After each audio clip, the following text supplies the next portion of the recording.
அண்மைச் செய்தி. நெல்லை மாநகர பகுதியில் பெய்த கனமழையால் தாழ்வான பகுதிகளில் வெள்ளமானது தேங்கியுள்ளது. தொடர்பான அண்மைச் செய்தியை பார்த்து வருகிறோம். கூடுதல் விவரங்களோடு இணைகிறார் நமது செய்தியாளர் ராஜா. வணக்கம் ராஜா, விவரம். வணக்கம்.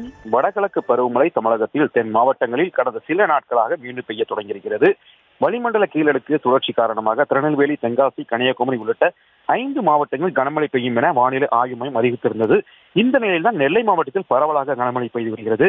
மாவட்டத்தின் மேற்கு பகுதியிலான கல்லடைக்குறிச்சி, சேரன்மகாதேவி, கிழக்கு பகுதியான கிருஷ்ணாபுரம், மாநகர பகுதிகளான கேடிசி நகர், பாளையங்கோட்டை, கொக்கீரகுளம், வண்ணாரப்பேட்டை, தச்சநல்லூர் உள்ளிட்ட பகுதிகளில் பரவலாக கனமழை பெய்து வருகிறது.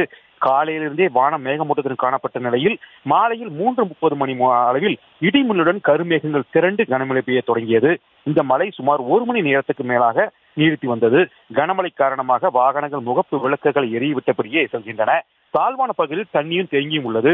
மழைநீர் காரணமாக பொதுமக்களின் இயல்பு வாழ்க்கையின் பாதிப்பு ஏற்பட்டுள்ளது. எனினும் விவசாயிகள் நெல் நடவும் பணிகளை தொடங்கியுள்ளதால் அவர்களுக்கு இந்த மழை பயனுள்ளதாக இருக்கிறது. மேலும் சில நாட்களுக்கு மழை நீடிக்கும் என்ற நிலையில் விவசாயிகள் இதற்கு வரவேற்பு தெரிவித்துள்ளனர்.